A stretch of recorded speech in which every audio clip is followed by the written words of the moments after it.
Examinando las teorías físicas de la relatividad, la teoría cuántica de campos o incluso la de los universos paralelos, encontramos razones teóricas importantes para considerar la posibilidad de que algún día podamos realizar viajes en el tiempo.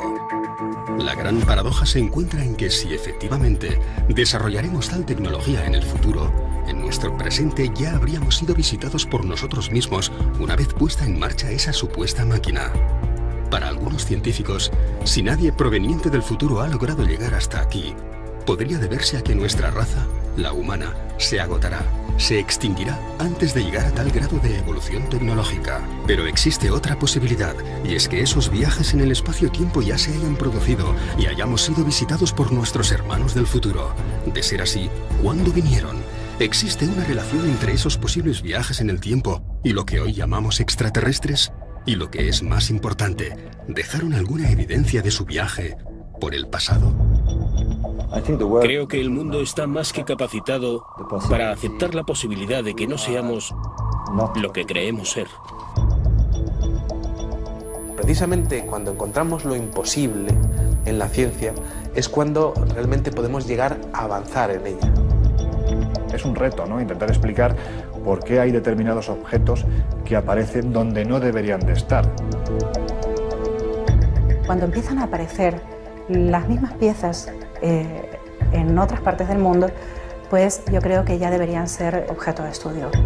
Todas esas cosas nos hacen pensar que tendríamos que revisar nuestra historia, que tal vez no fuimos los primeros con un desarrollo técnico en la Tierra, o que nuestras cronologías están absolutamente desfasadas. Es importante que la revisemos. La historia se va reescribiendo por sí sola con el paso del tiempo. No podemos cubrir una verdad como esa. UPART.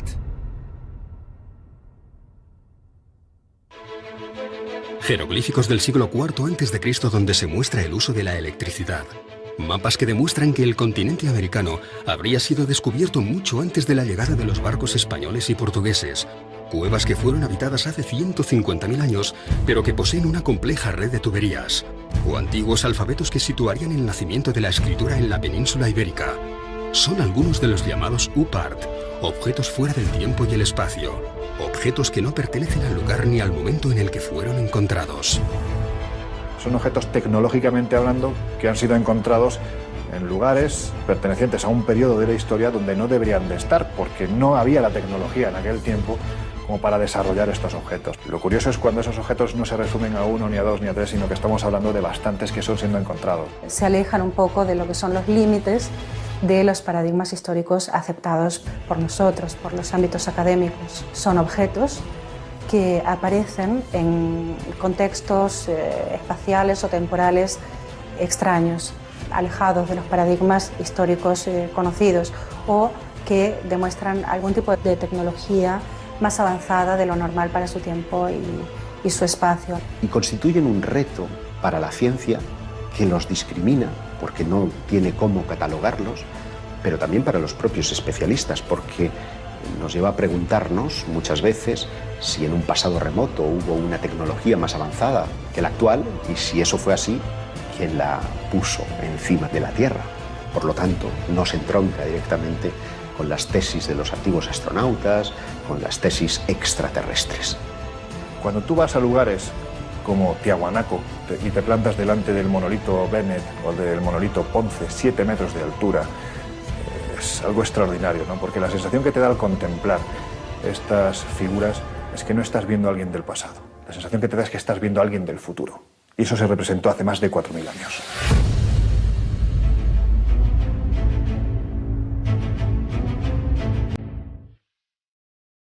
A principios de los años 70, en la mina de carbón de Ottosdal, en Sudáfrica, se trabaja sobre un estrato de 2.800 millones de años. Los mineros, todos ellos locales, han encontrado unas extrañas bolitas metálicas. La roca de la que proceden corresponde a una era en la que supuestamente no existía ningún tipo de vida inteligente.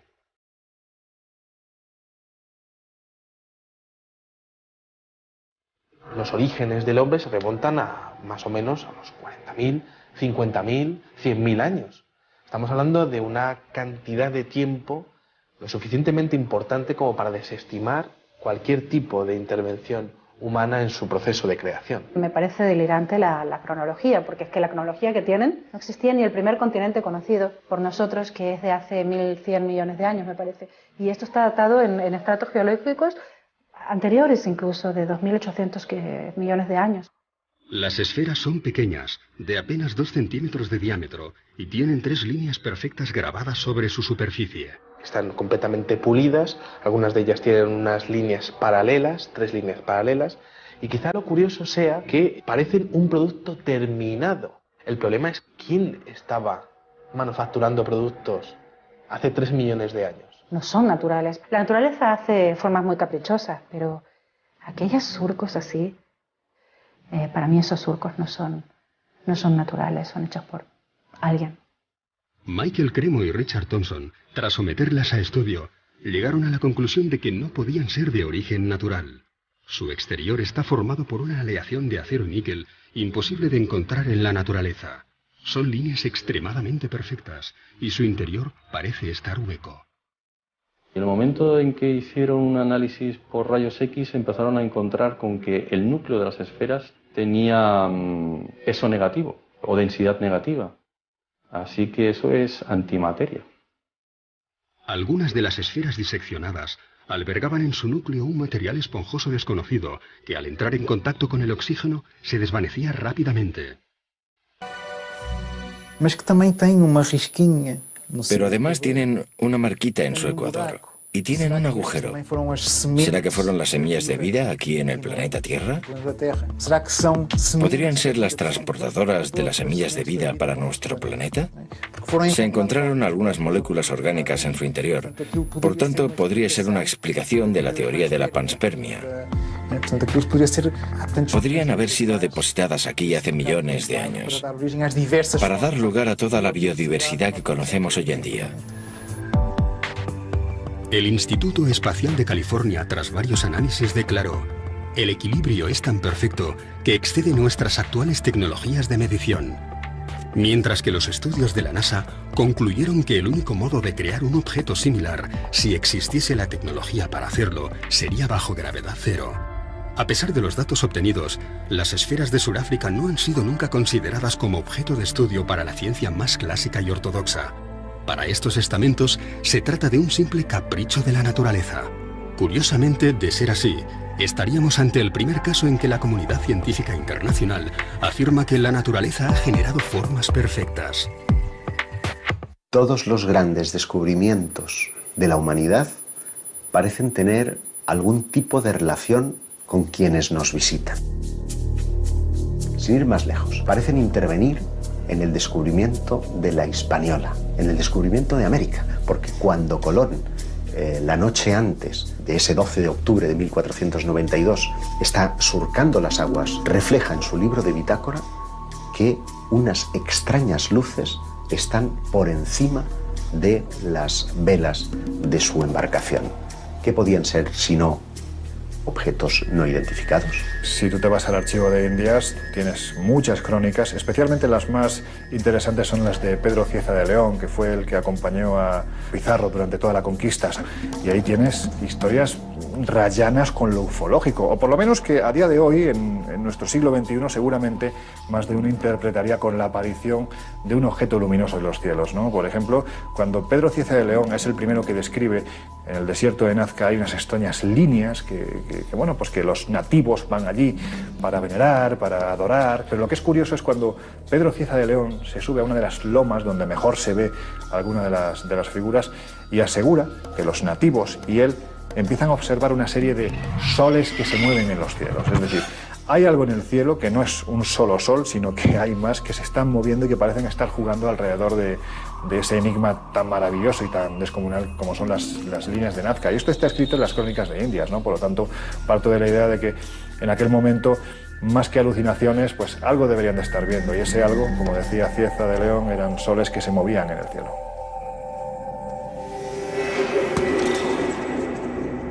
Si realmente estas luces u objetos no identificados acompañaron a los descubridores portugueses y españoles del siglo XVI, podrían estar también relacionadas con algunos de esos artefactos fuera del espacio y el tiempo que tanto intrigan a los historiadores. Es el caso del mapa de Piri Reis.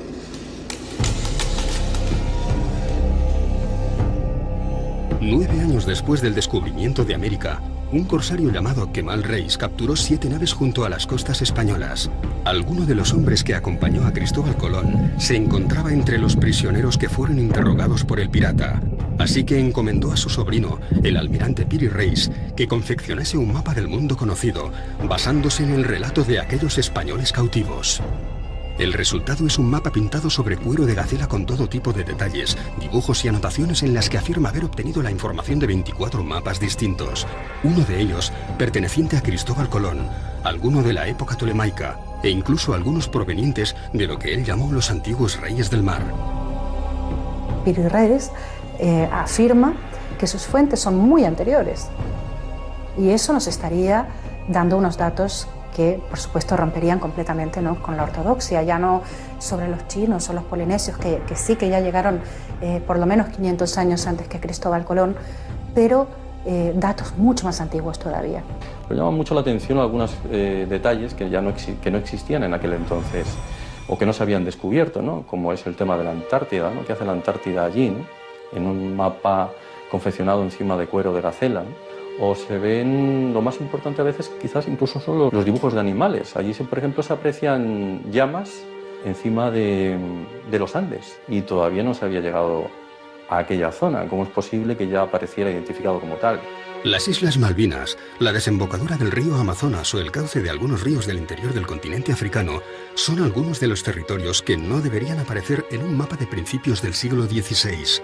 Nuevamente nos encontramos ante una pieza que hace temblar algunos de los principios más sólidos de la historia convencional.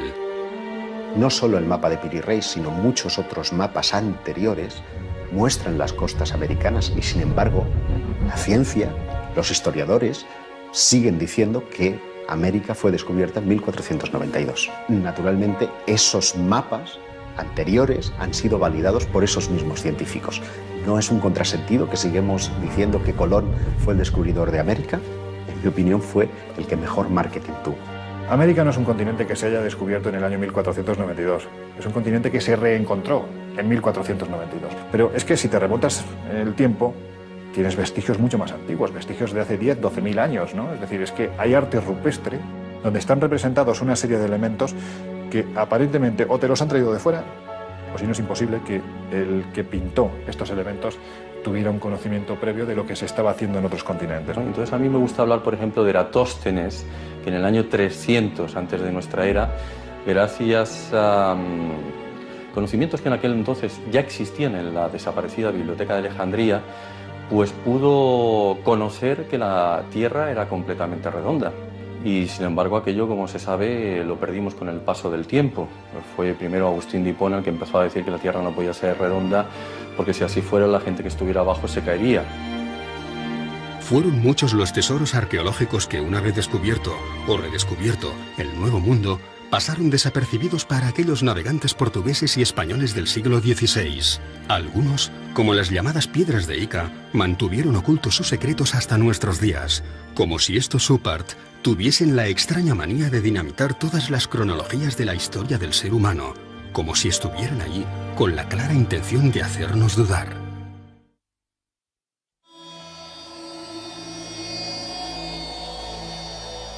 Quizá otro de los oparts más interesantes de la historia venga de las piedras de Ica. Estos son unas piedras, unos cantos rodados que están marcados, que están pulidos, perfectamente pulidos, y que tienen unos extraños dibujos en su interior. Esas piedras están mostrando diferentes estados del desarrollo de diferentes dinosaurios. Están exponiendo conocimientos muy exhaustivos sobre operaciones prácticamente a corazón abierto. Grandes dinosaurios que están siendo cazados por los hombres de aquella época. Triceratops o plesiosaurios en esas piedras. Entonces, ¿cómo conocían la existencia de esos monstruos si es que no los habían visto en algún momento, ¿no? Están mostrando a una auténtica batalla entre seres humanos y dinosaurios, algo que es imposible de pensar para la ciencia actual. La historia que se cuenta en esas piedras de Ica es prácticamente ciencia ficción. fueron descubiertas en Perú en 1966 por el Dr. Cabrera, hombre de ciencias que rápidamente se percató de que las escenas que contenían no podían haber sido descritas por una cultura anterior al descubrimiento. La mayor colección de esas piedras, más de 300, se encuentra hoy en día en Barcelona. Transfusiones de sangre, trasplantes de órganos, lentes, catalejos e incluso telescopios. Para el Dr. Cabrera solo cabían dos opciones. O una antigua civilización poseía una tecnología capaz de romper con todas las cronologías oficiales de nuestra evolución, o alguien proveniente de las estrellas y de un mundo infinitamente más desarrollado que el nuestro les hizo entrega de estos conocimientos hace miles de años.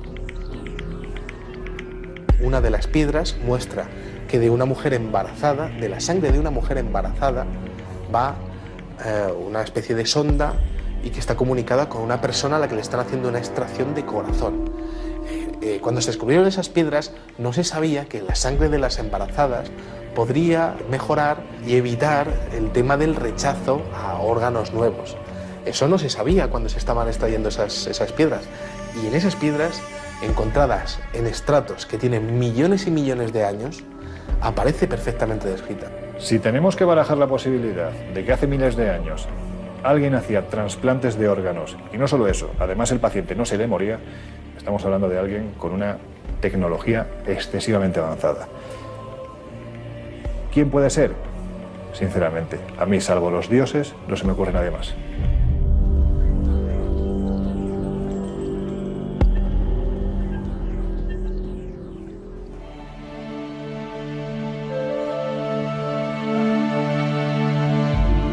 A principios del siglo XX se descubre el mecanismo de Antikythera, uno de los pocos UPAs reconocidos y validados por la comunidad científica internacional. Una calculadora mecánica de bronce cubierta de signos e inscripciones en griego antiguo, que fue diseñada para calcular con total precisión los movimientos del Sol, la Luna y de otros cuerpos celestes como Mercurio o Venus. Podía predecir eclipses e incluso mostraba órbitas de planetas desconocidos en las fechas en las que fue datado. El artefacto fue rescatado de las profundidades del mar, de los restos de una embarcación griega del año 150 a.C. ¿Cómo es posible que un mecanismo con un sistema de transmisión aparezca en la época de los griegos? Se supone que son las cadenas de transmisión aparecen durante la Revolución Industrial, hacia el siglo XVIII aproximadamente. Y al conformar las piezas, al unirlas como si fuera un puzzle que nos venía ni más ni menos que de 2000 años atrás, se dieron cuenta de que aquello era lo más parecido a un reloj astronómico. Con lo cual es imposible, porque algo parecido no aparece hasta plena Edad Media, es decir, unos 1100 años más tarde, cuando empiezan a aparecer los primeros relojes mecánicos, ¿no? La pieza esa en particular presenta elementos del siglo XVI. Cuando se ha puesto en marcha, con máquinas hechas a imagen y semejanza del mecanismo de Antikythera, pues se ha visto que con ese mecanismo se pueden seguir los movimientos de planetas desconocidos hasta el siglo XVI. Entonces, por eso es un OPAR, porque aparece en un contexto del siglo II a.C. una máquina en la que se puede observar los movimientos de planetas desconocidos entonces. Lo que denotaba este hallazgo es que había servido, pues por ejemplo, para calcular los eclipses, los movimientos de los planetas, los movimientos del Sol, de la Luna, fenómenos astronómicos como solsticios, como equinoccios, en un tiempo en el que en teoría ese objeto no tenía que existir. ¿Qué hace una máquina propia de la revolución industrial en un barco anterior a nuestra era? Todo parece indicar que nuestros antepasados poseían un grado de conocimientos mucho más elevados de lo que podamos imaginar. Y siendo así, ¿quién puso en sus manos conocimientos del futuro? Para algunos, una inteligencia no terrestre pudo haberlos instruido. Para otros, deberíamos contemplar la posibilidad real de que pronto realizaremos viajes en el tiempo. Y para la mayoría, nos encontramos ante muchos interrogantes que simplemente no tienen explicación. 2 minutes, 10 seconds and counting. Oxidize the tanks from the second and third stages now have pressurized. T-minus 1 minute, 35 seconds. The third stage completely pressurized. Cuando aterrizamos sobre la Luna, yo estaba aquí en España en el 69. Creo que todos nosotros pensábamos, ¿y si encuentran algo en la Luna? No tiene por qué ser un platillo volador. Todo lo que necesitaban encontrar era un arañazo que fuera artificial. Solo una marca que fuese artificial. No debería estar ahí. Eso cambiaría por completo lo que sabemos sobre nosotros y sobre el universo. La idea de que podamos encontrar uno de estos arañazos, no solo sobre una piedra terrestre, sino sobre alguno de los cuerpos celestes a los que poco a poco vamos acercándonos, es lo suficientemente inquietante como para que incluso la Asamblea General de las Naciones Unidas haya llegado a contemplarla. En 1992, el profesor Richard Hoagland expuso para la Asamblea todos los datos conocidos hasta el momento acerca de los restos arqueológicos con los que ya se habían topado algunas de nuestras sondas espaciales. Hoagland fue compañero de la universidad del famoso astrofísico Carl Sagan. Trabajó como consultor para la NASA y para la cadena de televisión CBS, acompañando todas las grandes misiones espaciales, como la Mariner, la Voyager o la Pioneer.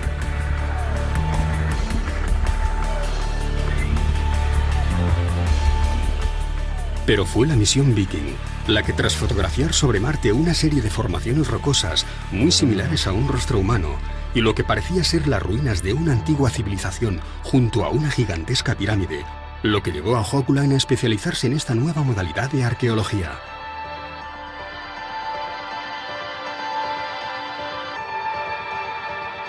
Y en un seguimiento de aquello que encontró en Marte acerca de una posible civilización avanzada varios millones de años atrás que podrían tener relación con nosotros. Ellos mismos podrían ser humanos. Que esa civilización haya dejado marcas en otros puntos del sistema solar. Le pareció interesante el hecho de que la NASA y la ESA mostraran gran interés en el estudio de un determinado asteroide alrededor de Marte. El asteroide Heinz, que tiene una forma similar a la de un diamante y que, por todas sus características y el hecho de parecer hueco y que, según las pruebas de resonancia, podría tener unos corredores por el medio, en fin, según la fisonomía de aquel objeto, podría ser artificial. Este interés tan grande en estudiar de diferentes... ¿Por qué ese interés por estudiar desde diferentes puntos de vista este pequeño asteroide? Siguiendo la hipótesis de que podría ser artificial, podría haber sido una estación espacial que estuviera allí como una ruina ambulante, aún en los tiempos de hoy, muy destruida pero aún a la deriva, a la espera de que alguien la encuentre. Si queremos, ya la encontró la NASA. Nosotros somos una partícula apenas en el universo, así que sería muy antropocentrista, ¿no? O antropocéntrico pensar que no hay nada más allá. De momento no hay pruebas contundentes de estructuras, sí de vida en otros planetas, pero no me extrañaría nada porque yo estoy convencida de que no estamos solos en el universo. Siguiendo esa óptica, fue intentando investigar. Siguiendo con esta óptica, fue investigando en otras partes del sistema solar. ¿Qué más podría parecer artificial? Y se dio de bruces con Iapetus. Iapetus es una luna de Saturno. Tiene una columna en su ecuador que sugiere que dos partes se ensamblaron. Visto en perspectiva, se distingue que la luna no es totalmente redonda. Tiene aristas. ¿Cómo es que un satélite natural tiene aristas? Por otro lado, tiene una serie de pequeñas semejanzas con una estructura que estuviera cediendo. Buscó ejemplos de otras estructuras hexagonales para dar a entender que aquello efectivamente podría ser artificial, haber sido construido desde dentro con diferentes hexágonos, formando una estructura que habría ido cediendo a lo largo de millares y millares y millares de años. Es gracioso también su parecido con la llamada Estrella de la Muerte de George Lucas, de la película La Guerra de las Galaxias. Y él cuestiona, ¿qué sabía George Lucas que nosotros no sabemos? Levanta varias hipótesis.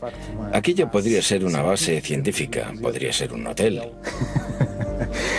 Él lo llama Luna con vistas. Un lugar único en el sistema solar, con vistas al gran planeta Saturno. Algo espectacular.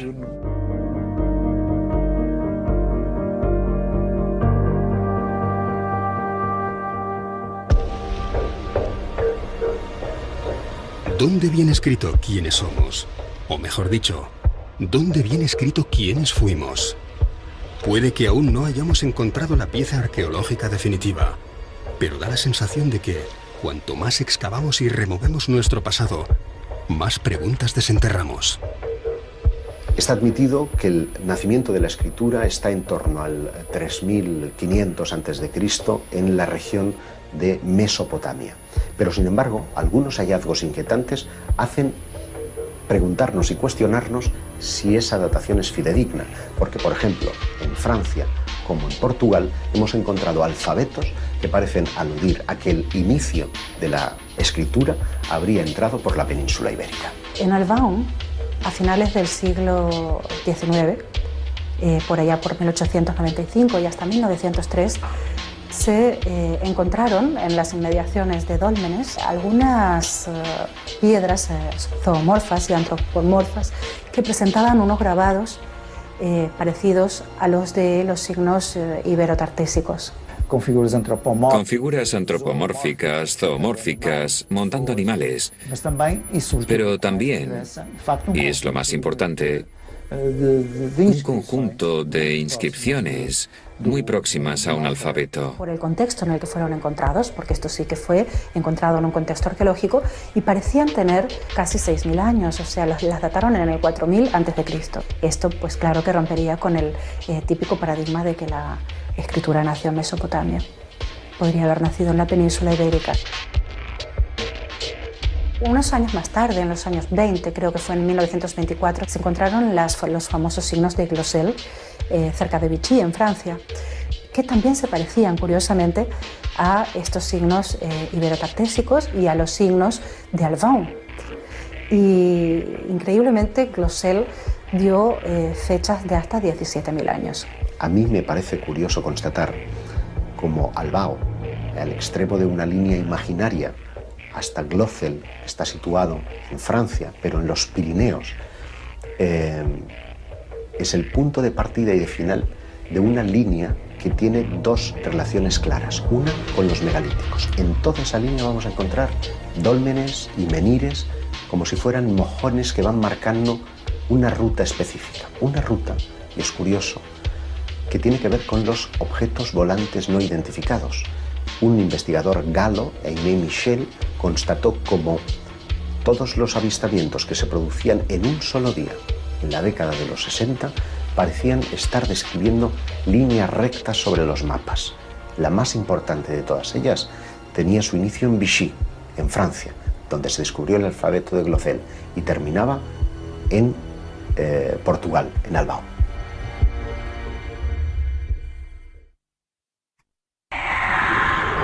Un ser que estaba de espaldas a él se da la vuelta y se encuentra a sí mismo. ¿Por qué hay determinados objetos que aparecen donde no deberían de estar?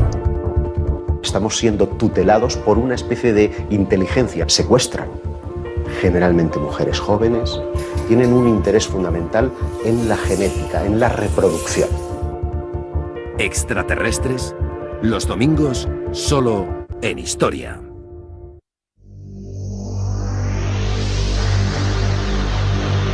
Uno de los oparts más interesantes es un tornillo que encontraron en una región de Rusia. Encontraron unas piedras que tenían 300 millones de años. De repente apareció un extraño fósil de lo que parecería ser un tornillo. Claro, ¿quién estaba hace 300 millones de años manufacturando un tornillo de tales características? Ese tornillo tenía 2 centímetros de dimensiones.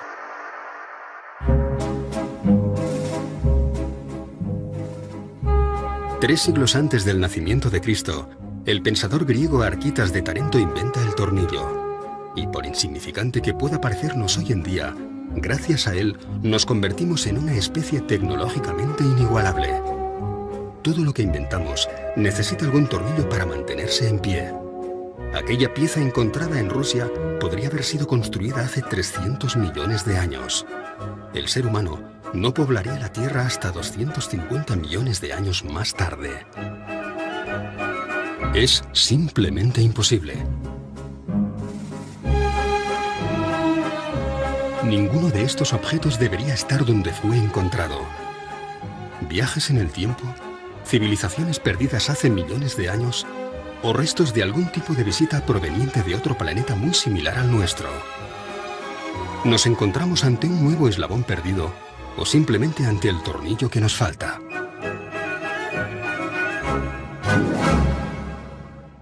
Si tú coges un metro, por ejemplo, como medida, y pones aquí al principio del metro 200.000 años, 200.000 que es nada, y pones aquí el año 2013 que estamos, hemos tenido en nuestra historia, creo, no sé si son 17 o 19 civilizaciones, fenicias, faraónicas, romanas, griegas, españolas, etcétera, etcétera. En los últimos 5.000 años, a esta escala de un metro, 200.000, y nosotros, las 17 o 19 civilizaciones que conocemos entran en 3 milímetros. 3 milímetros entran 17 o 19 civilizaciones.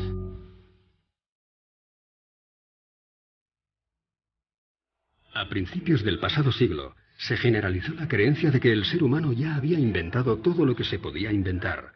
Aún no existían los relojes digitales resistentes al agua, ni los ordenadores personales, ni la fregona. Einstein aún no había desarrollado la teoría de la relatividad. No existía la máquina de coser, y los microchips y el láser no formaban parte ni de la ciencia ficción. ¿Cómo reaccionaría una persona de 1903 al encontrarse ante un ascensor, unos prismáticos o unos auriculares? Seguramente del mismo modo que nosotros, hoy, reaccionamos ante una serie de objetos que no logramos catalogar. Los UPART no solamente ponen en jaque a la ciencia más convencional, sino que desafían toda la lógica de nuestro evolucionado siglo XXI.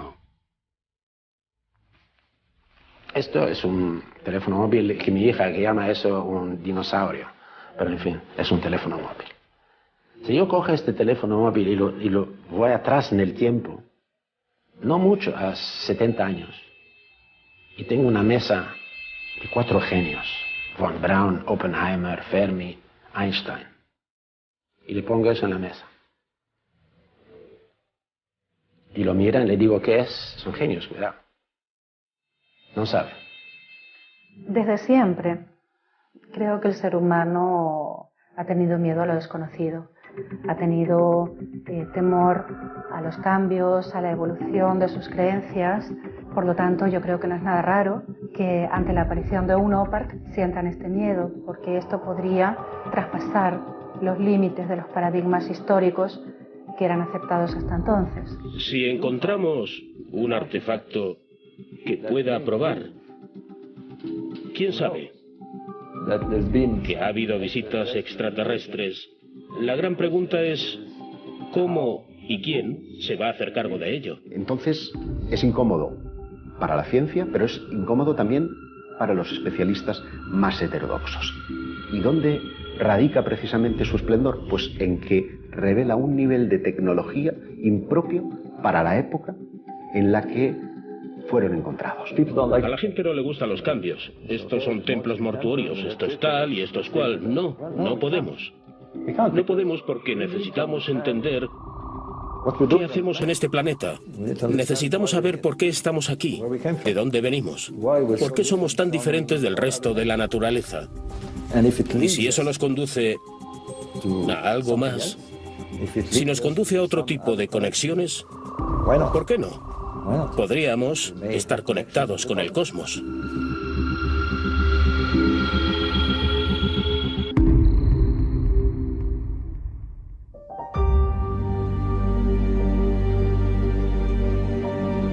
En 1995, un equipo ruso hace un sorprendente hallazgo. Una enorme losa de piedra que parece mostrar un mapa tridimensional de los montes Urales. Un profesor llamado Chuck Robb ha oído hablar de unas estelas que muestran mapas de la antigüedad. Es una estela de 1,5 metros aproximadamente, la trasladan directamente de ese lugar a la universidad, la empiezan a analizar y descubren que aquello tiene 3 capas geológicas totalmente distintas, y que lo que están viendo en realidad es un mapa, pero un mapa tridimensional, un mapa donde se muestran las montañas, los ríos, se muestra la zona en la que se encuentran ellos en todo momento. Acaba descubriendo que tiene unos 3.000 años de antigüedad.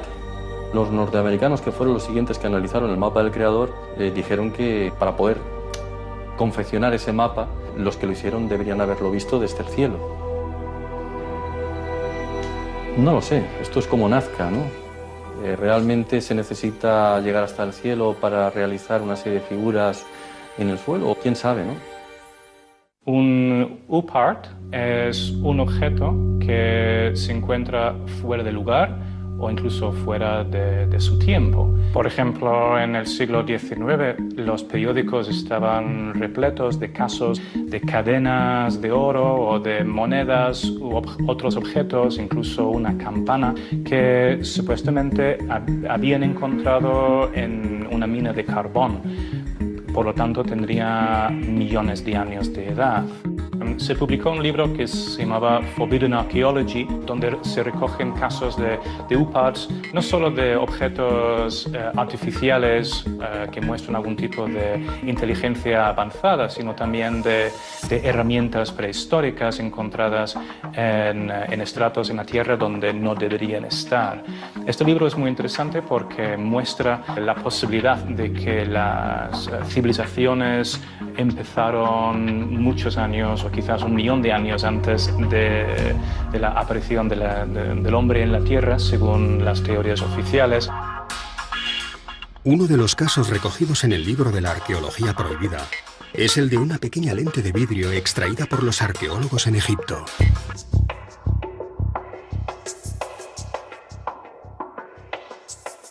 Se han hecho estudios microscópicos de esta lente y presentaba en sus extremos restos de metal, como si la pieza hubiera estado engarzada en algún tipo de montura metálica para algún tipo de instrumento de observación de los cuerpos celestes, por ejemplo. Bueno, es bien sabido que ya los antiguos pues, estaban muy interesados en la observación astronómica.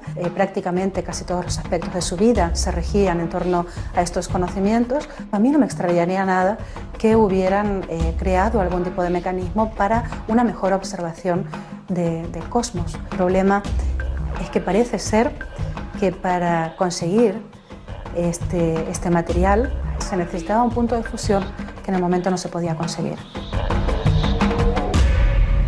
El punto de fusión necesario para crear una de estas lentes solo podría obtenerse con la ayuda de la electricidad. Pero como sabemos, los egipcios no conocían la electricidad.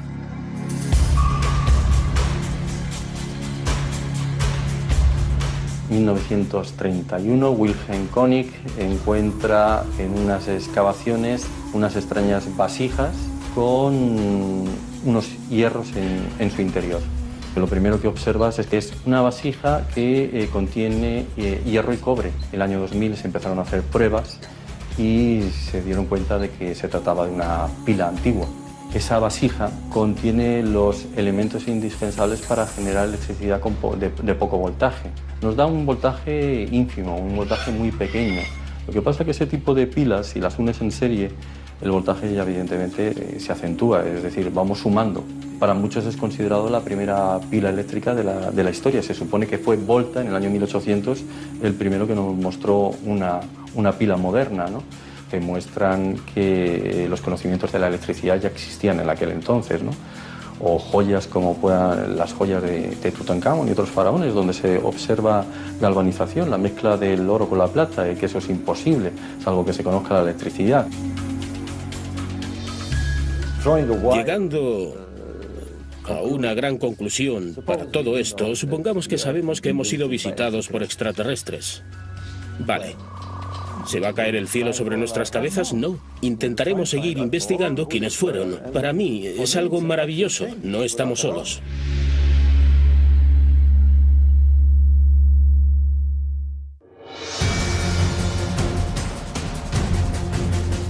Hallazgos arqueológicos provenientes del pasado que solo pudieron haberse construido en el futuro.